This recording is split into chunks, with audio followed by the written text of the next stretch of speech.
If Venom's success the first time around was largely due to the elements of surprise and strangeness, what could the second one have up its sleeve? A lot, potentially. While the law of diminishing returns runs rampant in Hollywood sequels, Venom 2 could actually improve upon its predecessor. Making Venom the center of his own franchise presents Sony with some unique challenges and possibilities.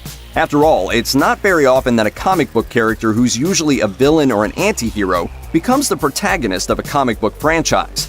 Luckily for Sony, Venom has a nemesis of his own, Carnage. Carnage entered the Marvel Universe in the early 90s, when writer David Michelinie came up with the idea of a symbiote stripped of Venom's moral code.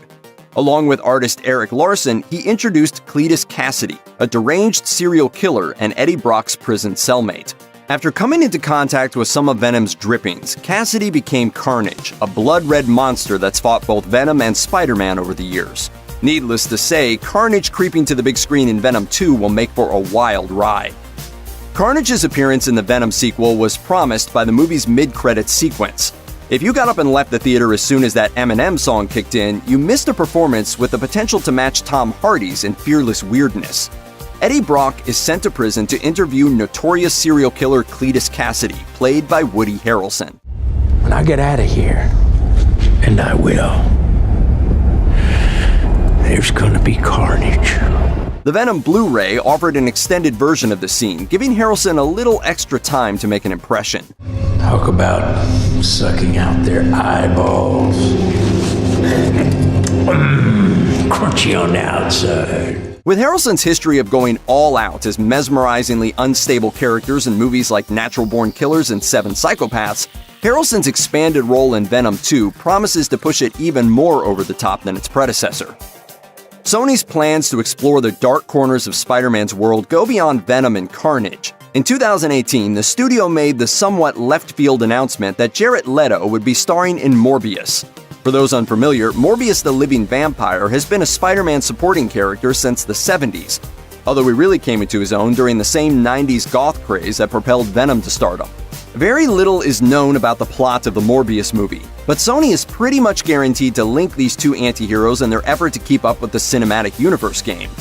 The possible introduction of vampires into Sony's Spider-Verse opens up some intriguing new supernatural doorways for Venom 2, even if Eddie Brock can't hold a candle to our favorite vampire hunter. You give Frost a message from me. You tell him it's open season on all suckheads. We know that a Venom sequel is coming, and that Tom Hardy and Woody Harrelson are contracted to star, but that's really all we know for certain. Jeff Pinkner, co-writer of the first movie, couldn't confirm any more than that in a recent interview with the Discussing Film YouTube channel. Can't say anything other than that it is happening. Okay, it's happening. Are you writing it, or is that... I am not. But while that was all the writer could say with certainty, he did drop one other major statement. It is not impossible that in a future/upcoming Venom movie, Spider-Man will play a significant role. With Sony's rapidly expanding Spider-Verse, a potential cameo by the webhead could take many forms. Maybe Tom Holland's MCU Peter Parker would swing by, or perhaps another alternate universe incarnation would be the foil to Hardy's Eddie Brock. Regardless, a crossover would be sure to get fans' senses tingling. Superhero origins can be complicated. That's why comics history is so full of reboots, retcons, and reimaginings. It's also why the plot of the Venom movie was sometimes messy. Take a look at most reviews and you'll find that the story structure is one of the most commonly criticized elements. Sometimes superhero sequels are stronger than their predecessors.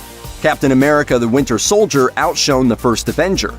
Thor: Ragnarok proved that the third time could be the charm, and The Dark Knight unquestionably topped Batman Begins.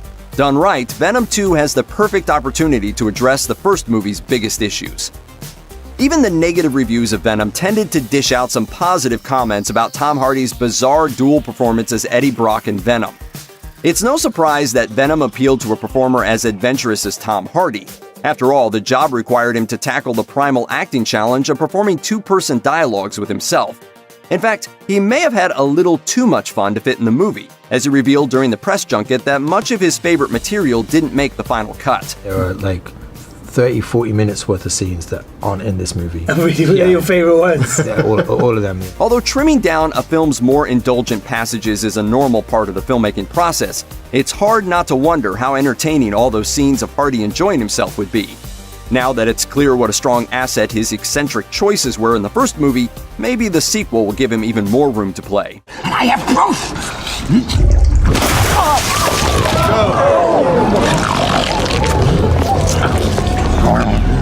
In his review for That Shelf, critic Victor Schiff said, Venom feels like several competing films, a Jekyll and Hyde story, an odd couple movie, a broad comedy, stitched together into one incoherent mess.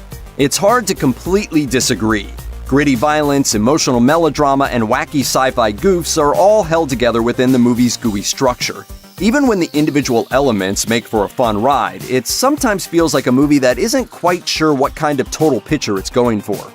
Of course, some of that tonal dissonance could be considered an accurate reflection of Eddie Brock's splitting psyche as he adjusts to the idea of playing host to an alien entity. And let's not forget that it's basically a Spider-Man movie without Spider-Man, a pitch so odd that some uncertainty on the part of the filmmakers is understandable. Now though, the creators of the sequel can look back at the finished product to build a stronger foundation to support the next chapter. Parasite? Yeah, it's a term of endearment, that's all. Apologize! No. Apologize! Alright, fine. I'm sorry. Even during those early days of Venom hype, when no one knew quite what to expect, fans always had a checklist of things their favorite symbiote's big adventure should contain. A movie about Venom should be dark, it could definitely get violent, it absolutely must get weird, and it could potentially even get a little kinky. There was a certain amount of disappointment then when the MPAA slapped the finished product with a crowd-friendly PG-13. Now that Venom has proven successful enough to get a sequel, Sony might also consider it worth investing in a more niche film. Even if Venom 2 is another PG-13 outing, more intense footage could be saved for an alternate home video cut. Like it or not, fans romantically shipping Eddie Brock and Venom was inevitable. It's no surprise that a movie as bizarre and meme-worthy as Venom would inspire fans to spend way too much time thinking about the bond between its two intertwined main characters. Whether you see it as an interstellar buddy movie, a strangely star-crossed rom-com, or a very particular kind of fetish story, it's undeniable that much of Venom's charm is in the interplay between a boy and his blob. I'm putting my hands up. You are making us look bad. No, I am not. Yes, you are. No, I'm not. Of course, it took a long time for these two to become one. Much of the movie was dedicated to introducing Eddie, setting up the symbiote's arrival on Earth, contriving their accidental encounter, and running them through the trials of their partnership. It wasn't until the story neared its climax that they really started working together, finally blossoming into the weird little family they were meant to be. The sequel can take their relationship to new levels, maybe even some weird levels. Like a turd in the wind. Do you feel me? What the hell are you? We are Venom. Check out one of our newest videos right here. Plus, even more Looper videos about Marvel movies are coming soon. Subscribe to our YouTube channel and hit the bell so you don't miss a single one.